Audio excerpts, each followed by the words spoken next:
மகிமை கண்டு சரி பகவான் என்ன செய்யறாரு அப்படின்னு பாத்துக்கிட்டோம்னா ஆதிபராசக்தியினுடைய உரிமையோட ஆமா பட்டகால 8 பேராக வந்து பிறக்க வேண்டும் என்று சரி அந்த நாகராஜ நாகக்கண்ணி பெண்குடியால் ஆகிய இருவர்களுக்கும் சரி ஆதி வெள்ளி கைலாச வாசலில் இருந்து ஆமா அமிர்த கலசங்கள் 8 வரவழைத்து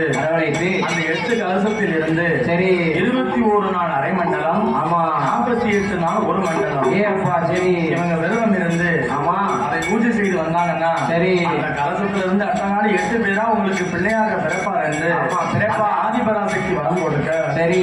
அந்த அமிர்த 8 கலசத்தில் இருந்து யாரெல்லாம் பிறக்கா தெரியுமா தாயே